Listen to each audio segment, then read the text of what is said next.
Ultimately, it was named non-germane, mostly deemed by staff, not even an elected official.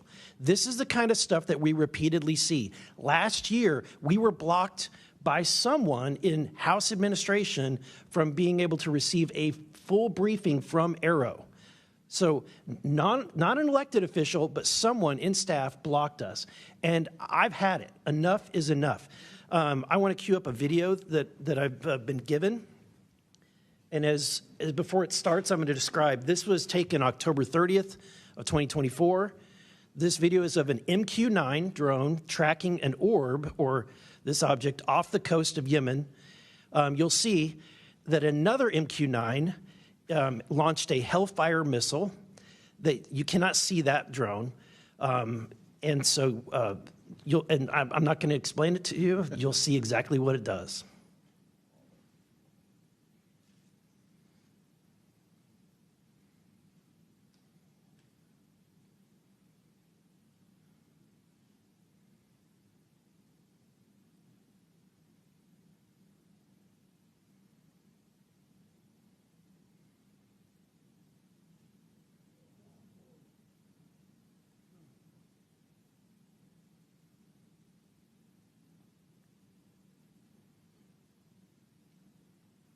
This is when it zoomed out, so you can still see it traveling.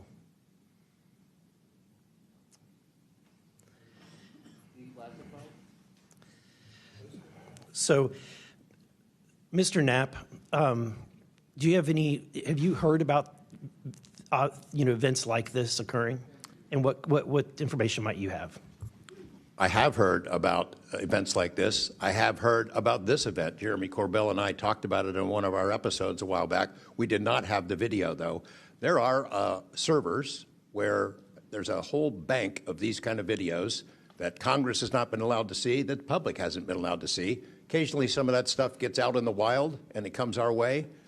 It should be going to you. The public should be seeing this stuff. And why you're not allowed to, I don't know. But that's a Hellfire missile smacking into that UFO and just bounced right off. And it kept going. It kept going, and it looks like the debris was taken with it. Yeah, what the hell is that? What flies like that? Again, I'm not going to speculate what it is, but the question is, why are we being blocked from this information consistently? And you had you reported James Lakatsky came to you with government possession of NHI craft and how they ultimately gained entry. Can you testify to the veracity of that claim? Dr. Lakatsky is an honorable man who served most of his career with the DIA, a very trusted, high-level rocket scientist and intelligence analyst who inspired the OSAP program, as I said earlier. And in full disclosure, I've co-written 2 books with him. He dropped this on myself and our other co-author out of the blue. And it took 14 months for us to get DOPSR approval for him to release 2 sentences on that. He said this craft, we had managed to get inside of it. It had no wings, no rotor, no tail. It had no fuel tanks. They didn't know how it flew or how it was operated. It clearly looked like it was aerodynamic, but he would not go further.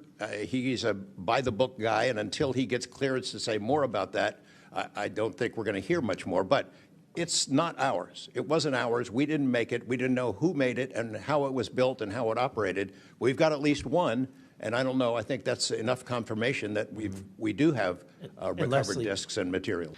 Mr. Knapp, I've watched many of your videos on Joe Rogan and other places. One of the big questions, I think, for many of us is why do you believe that the federal government refuses to be transparent about this issue? I think there's probably multiple reasons. At the start, when these things first started invading our skies in large numbers, we were scared. It was right after World War II, and we didn't know what they were, and they didn't want to panic the public, and that was probably a good call. Over time, I think the lying sort of became institutionalized, Flights over Washington, D.C. in 1952, they're seen, they're captured on radar, jets are chased after these objects, and then we get an explanation it was a temperature inversion.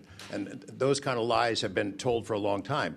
What was told to me by an investigator from Congress, a guy named Richard D'Amato, who was sent after this story by Robert Byrd and Harry Reid, He came out to Nevada, tried to get into Area 51, did get in there, looked around, talked to people, trying to get to the bottom of it. He believed that this program, reverse engineering, et cetera, was inside, had been moved inside these corporations.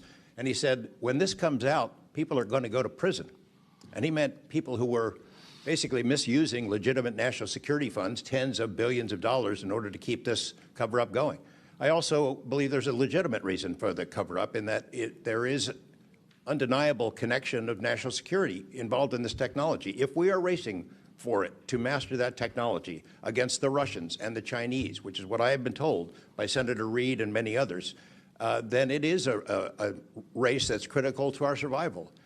There could be a form of disclosure, I think. Yes, it's real, it's from somewhere else, without revealing all the details that would allow someone else to have an advantage in the race for this technology. Thank you.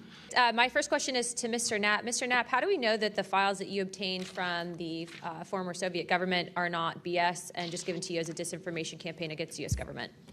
Yeah, that's a good question. So I shared some of them with the Senate Intelligence Committee when I first got back because that was requested by the Russians who shared some of that information with me. Secondly, I gave all of that material to the DIA through BASS, the OSAP program, sorry for the acronyms. Can you name names real quick? Sorry. At BASS or OSAP? Who did you give them to directly? I gave them to Robert Bigelow and to Jim Lukatsky. And they hired a whole team to go through them and retranslate them and analyze it, and they created a structure of how the UFO programs in the USSR and Russia were put together. They said they were real. The other person who said they were real is David Grush. And then finally, Mr. Borland, when you engaged with Arrow in 2023, you noted that their public statements did not match the reality that you and others had witnessed. In your assessment, what were the key limitations of Arrow? You know, I would put it to you this way. The statement Arrow has made is scientific evidence of extraterrestrials. Scientific evidence requires a scientific control. Extraterrestrial is an entity on another planet.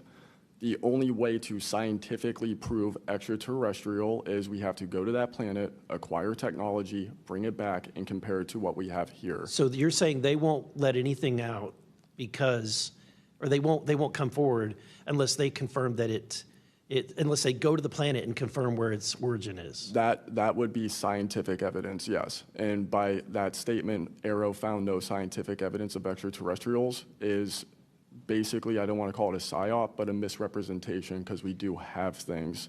But making that statement is not technically a lie. It's a misrepresentation of the full truth. I'm going to go to you, Mr. Knapp, first. You've interviewed numerous UAP whistleblowers over the years.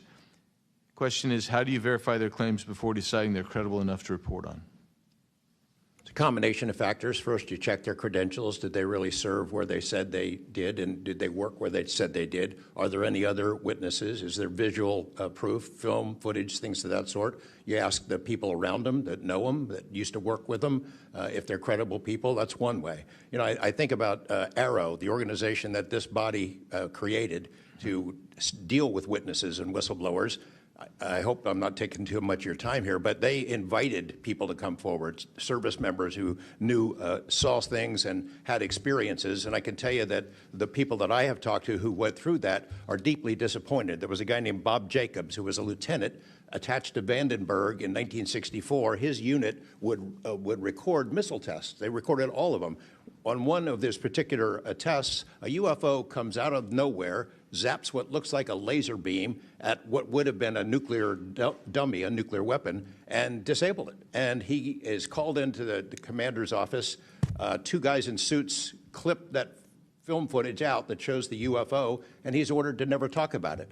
He comes forward to Arrow. He heeds the call, thinking he's doing his duty as an American to tell that story, and they completely dismissed him. They made up a story that they had tracked down the original footage, and there was nothing like that in it. Well, there was no original footage. It had been taken away the day the footage was recorded. He's deeply disappointed. People like Bob Salas, who had worked at a nuclear ICBM base, who saw UFOs flying over the base, and these missile silos were taken down. He went to Arrow, too, and was completely disregarded. It almost looks like Arrow operated as a counterintelligence operation to get people to come in, tell their stories, and then discredit all of them. I can't imagine that any whistleblower or witness will ever go to Arrow again because of what happened under the first director, who's now long gone, but still seems to act as the spokesperson for that organization. And I would say, Madam Chair, maybe at some point we need to really dig deep into Arrow, and I would encourage us. Oh, I'd be happy to send maybe a subpoena to Mr. Kilpatrick. There you go. Another question for you, Mr. Knapp. What is, in your view, having investigated this issue for so many years, what is the long game with respect to disclosure of this information to the public? Because with the advent of essentially a video camera and a high megapixel phone in everybody's pocket, at some point, this information is going to be impossible to withhold from the public. What do you think is the long game here? Well, the secret's out. I mean, how many videos have there been already? You know, videos that are leaked from within the military and intelligence agencies and contractors and sensor platforms. It's out there. But they have the high ground. The people that don't want us to take it seriously dismiss it, discredit the witnesses, come up with a cover story. I mean, it's been out there a long time. The public senses that it's real, and the people in authority dismiss them. It's a game that's been going on a long time, and I don't think they're ever going to release it. I think that there's an attitude among the people that have been involved in this for a long time that the public doesn't deserve to know, and that the public probably can't handle it, but they can.